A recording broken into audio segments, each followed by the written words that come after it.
it's another brilliant build by Andy Leach, Cal Auto Creations. I mean, love all the cars that he has done, but right now we've got a 56 T-Bird right behind me. We've got Andy and Rick. How's it going, you two? It's great, great. Thanks for having us. Absolutely. How are you enjoying yourself at the Triple Crown? Blast. This is without question the best show of the year. I mean, look at the quality of cars and the amount of people, and Bobby gets his. Who's better to put a car show on than Bobby Alloway? So. This is like a big gathering for you guys, where you can finally catch up with everyone. And yeah. See it amongst beautiful cars, but the crowd is so big this year. It's crazy. It's easily, I don't know what the numbers are, but it's got to be triple the size of it was last year. It has to be. I think so too. But it's an awesome show, beautiful cars, which is why you are here, which is why you are going to find the top builders and the high-end cars at the show. Andy, what have you brought today? So we brought Beth Myers, 56 Thunderbird. Beth and Ross approached us a few years ago about building a European-style Thunderbird. The big thing that they said is they wanted a brushed stainless roof on the car. So I talked Ross into it to making a metal roof, and then we had advanced plating brush nickel it. So they nickeled it and then came back and brushed it. But there's a crazy amount of hours in the fab of that roof. That's all steel. Skin was made in, I believe it was 5 pieces. All planished out, metal worked out. But then 5 pieces. Before that, nickeled and then brushed. Yes. What is the purpose behind doing those steps? Ross wanted a brushed stainless roof on it, and short of stamping a stainless roof, we didn't know how else to get it, so we made a metal one. Okay. It's all made on 19 gauge. The skin is one thing, but then we had to come back and make all the weather strip channels and all that for the windows and for it to seal against the body. So there's a crazy amount of hours in this thing. 5 pieces. Yes. So Eric, that works for me, made it. There's a seam right here. There's a seam in the middle here, and then down bottom. And it was all welded together, and then metal worked out, and then advanced plating took it and did their magic, and it's beautiful. Well, Ross got exactly what he wanted with the roof, and it's a big feature. We've just dived right into it, because anytime when it comes to Andy's builds, there is so much details involved. There is so much modifications that often we don't see. So, but let's come back here to the front of the car. Okay. And let's start with the beginning. Beth Myers wanted a T-Bird. She asked you to go find her one, or did she have something and you restored it? So they sent a car down, and we got the car. It had somebody had started it, and we decided to get another body. So we found a California body. Just thought it was a quicker way to start the project again. So we found the best 56 Bird we could possibly find. Roadster Shop made the chassis, all to our specs. It is on coilovers, bare brakes. It's got a Roush crate motor in it and a Borla transmission. Again, sticking with the European feel, Beth really wanted this vintage Ferrari, or was it a Ferrari? Yeah, it was a Ferrari color. Geez, losing my mind here. But so we stuck with that champagne color, and then really just... It's almost gold, but not quite. Right, exactly. It's bordering, but then it's just pulled itself back from being actually gold. Yeah. Beth and Ross have quite a collection of cars, the 3 Dog Garage. A lot of European cars, a lot of hot rods, a lot of race cars, a lot of, you name it, they have it. And Beth won the Amber earlier this year with the little Brizio car, and now she's going to have a Bird to go, I guess, shopping in. So we did have a look at that, but tell me some of the differences between this and the 56 T-Bird that would have come from the factory. So on the front end, we just really cleaned up the front end. Didn't do too much. We took an NOS grill and NOS trim and just really focused on the fit of it.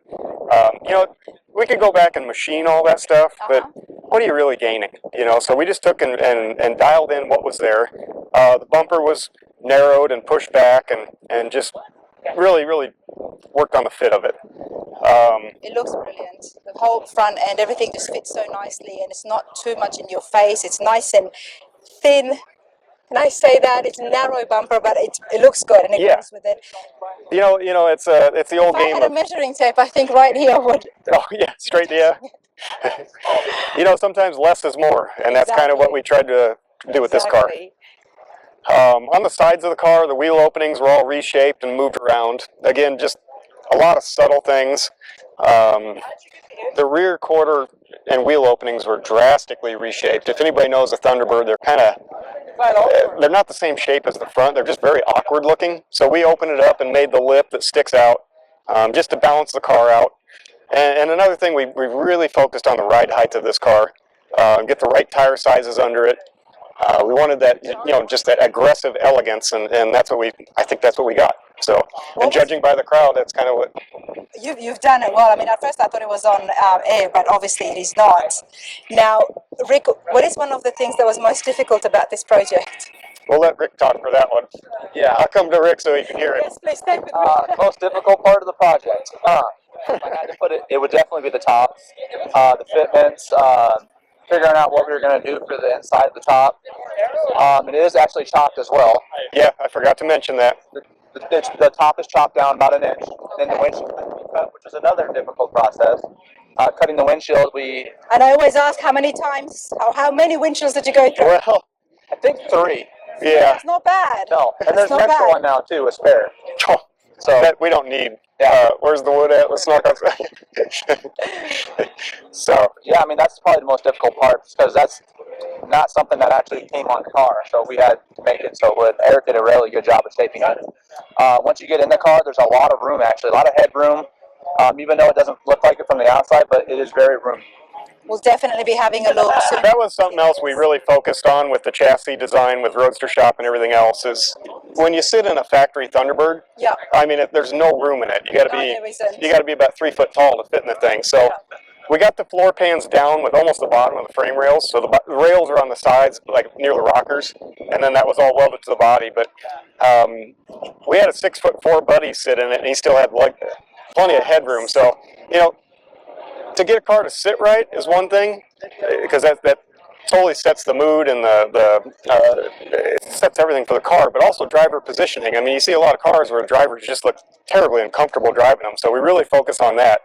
Because again, it's a car and it needs to be comfort, and we're putting all the modern chassis and suspension and brakes and everything in it, so you need to sit in it correctly too. Absolutely. Now, when you think of the T-Bird, you don't think of a muscle car, or at least I didn't until today.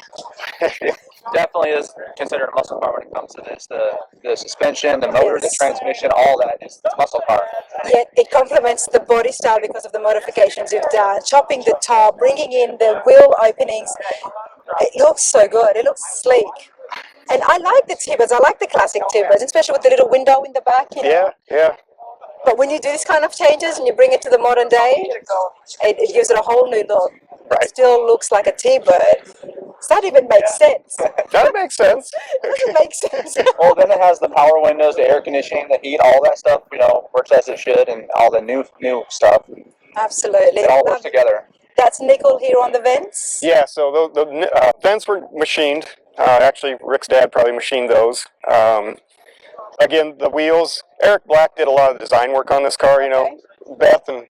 Ross and Beth would throw ideas out, and then Eric and I would chat, and we'd go back, and he came up with the design of the wheels. But they wanted a wheel that looked like some type of magnesium wheel with a hubcap, which is a little different approach. But so Thomas at Leading Edge machined the wheels, and then after they were machined, we came back with a needle scaler and just beat the crap out of them, try to get that cast magnesium look.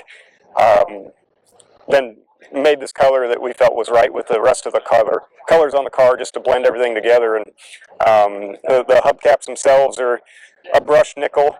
The center caps were all machined as well, and the Thunderbird Ford Motor Company thing was a 3D printed thing. So there's a lot of layers on that wheel. Absolutely. Just not a. It's still a two-piece wheel? Yeah, the hoops bolt together. Okay. And Rick, you said your dad machined the vents? Yeah, he machines now for us, CNC machine. Okay, so he's there as well at Cal Automotive Creations. We call Rick's dad Little Ricky. He's not as big as Rick here, so. I'll know more when I visit you guys, okay? Let's leave it at that. Let's talk about the body lines. Okay. Yeah, all the body lines were just crispened up. One of the big changes in the back was the bumper was pushed forward. We took a front bumper and started over and narrowed it, pushed it in, all that. You took a front bumper and put it in the back? Put it in the back. Okay. Then the taillights, we modeled and machined new taillight bezels. And then these lenses are actually 60 Dodge Seneca lenses. And they were just some goofy lens that we found. I think Eric found it at a swap meet or a junkyard or something, and he brought it to the shop, and we're like, oh, that's so cool. And it happened to almost fit perfectly in the stock Thunderbird taillight bezel, so when we decided just to machine new ones and give it a little bit of flair and everything. So just a little elegant little trick there. Absolutely. Love this, very different. This is where you can tell it's the fine work. I mean, there is a line coming down. On the Thunderbird? Yeah. Actually, the deck lid is all pretty much stock, other than we just crispened up the lines a little bit. But so this line was always coming down? Yeah, that was actually stock, yeah. Wow. Some of that stuff, it just works, and why mess with it? I've never noticed it before, but yeah. I guess this color helps it as well. Right.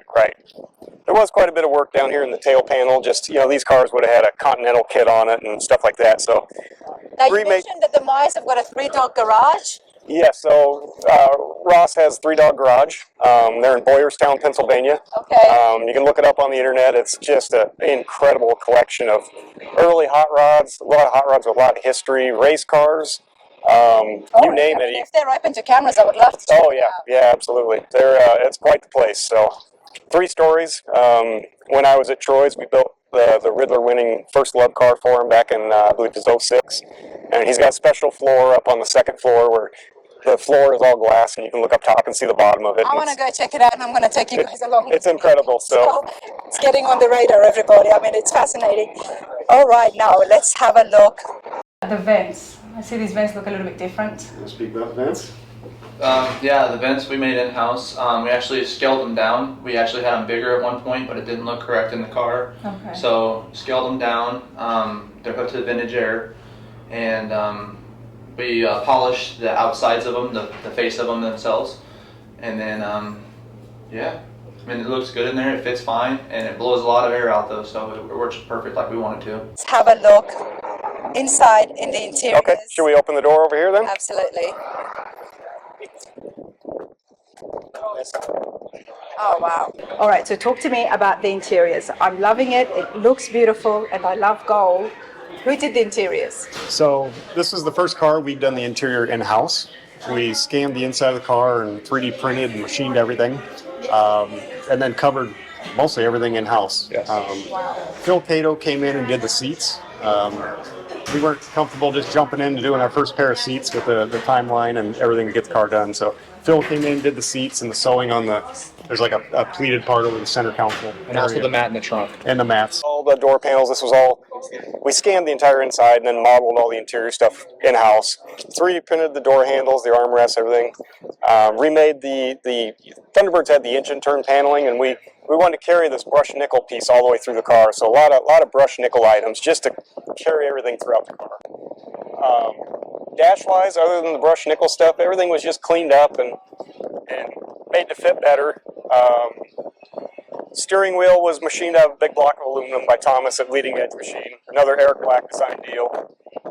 Scott Sullivan out of the pile, old Cheese Whiz Scotty, did the airbrush work on the steering wheel where it looks like it's wood, but it's actually just painted aluminum. All right, we've just moved the interview over here to one of the rooms in registration hall. So we're good, we're comfortable, it's nice and cool. Oh yes. It was getting a little bit loud outside, but I do want to talk about the engine, so let's have a look. What engine is being used here? I'm loving everything, but I've got no idea what's going on. So it's a Roush crate motor. It's basically a Coyote motor, but it's a Roush version. About 500 horse. It has a Borla stack injection on it. That's the way Ross sent us the package. Doing the European vibe to the car, we felt it needed an air box around the stack injection. That's what that is? Yeah, so that seals up against the hood skin. Air comes in through the hood vent, and we machined that and opened it all up so air actually comes through there. Then just finished the engine and, It fits perfectly inside the T-Bird, can we just say that? It's a big engine, it is.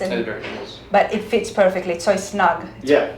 Well, it takes a little bit of moving and cutting and dicing and new inner fenders here, and made all the fan shroud and the overflow tanks and everything. And we want to make it look like it belongs in the Thunderbird without making it look like you made everything with like a bead roller or something. Exactly. So we try to make everything look stamped and factory-ish, if you will.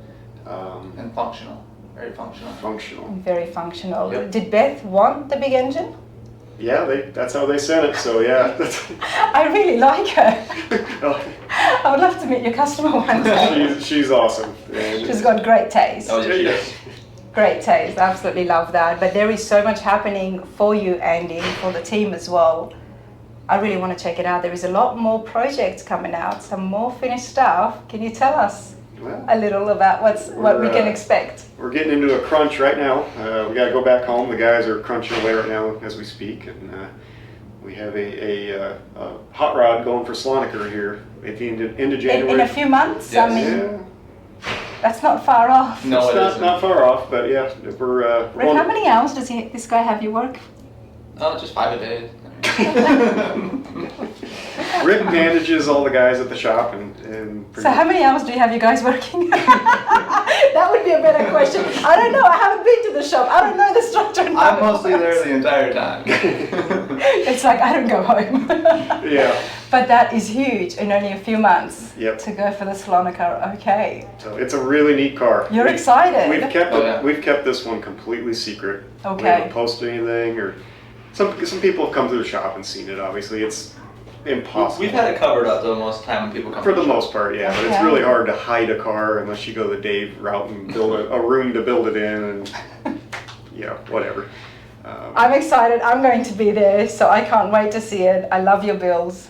And when you make something, it stands out on its own. So in a few hours, in the next video, be sure to check out the awards, because there's a lot happening here at the Triple Crown. That's there right now as just as part of the top 30. Yeah, yeah. But there's more to happen after that. Besides that, whatever it is you're going for the Slonaker, we can't even talk about it. What else is happening? Oh, we got about a dozen projects going. Well, what do we all got? We got the Roadrunner. We have a '69 Roadrunner for Kent Matrenga. Okay. We do a lot of cars for it. It's all the fab work's pretty much done on that car. It's got a Elephant crate motor. When can we expect it? It's going to go to California to Kent here a month or two. Yeah, as soon as. We basically got It's machine almost wheels. finished, Well, okay. it's all in bare metal. His guys, he's got 5 or 6 guys that take care of his collection. And then they finish it. They're okay. gonna wire the car, and then Kent wants to get 500, 600, 700 miles on the car, and then we'll ship it back and we'll blow it apart and finish it. So Wow. I would say, I don't know, sometime next year that car will be out. Yeah. We have a 35 3-window that we're doing for Kent. Really neat hot rod, Boss 9 power. We built a new chassis with all torsion bar suspension. It's a neat little car, just very timeless. We're starting on a 64 Impala. We like Impalas. We're kind of X-frame guys. I'm a 62 guy. Rick's now a 62 guy. Been a really neat car just to put our spin on a 64 Impala. I would love to see that. I'm loving the Impalas these days. Working on so many different projects, you've kind of perfected certain parts and details when it comes to building a car. Are you getting into making some parts? You mentioned something earlier. Yeah, so we have some parts coming out here real quick. You'll see the AC vent deal in the Thunderbird. Okay. We have another version that's coming out that'll be on the market here soon. We just felt that there's not really very good AC vents out there. Everybody's got the same stuff, and Yeah. wanting that vintage vibe, that underdash little bubble thing that some of the 50s cars and 60s cars had. That we went down that path, and yeah, you'll see it online for sale here pretty quick. Exciting times ahead. 2025 looks like it's going to be a very big year for you guys. I look forward to seeing those projects, and more than that, I do look forward to going over to the shop and checking things out in action and seeing some of those parts. That stuff always gets me excited, everybody, so don't mind us sitting in this room, okay? It's only so I could get good audio for you lot at home, but we're going to go back and join the Triple Crown of Rodding. Andy and Rick, thank you so much. Yes, thank you.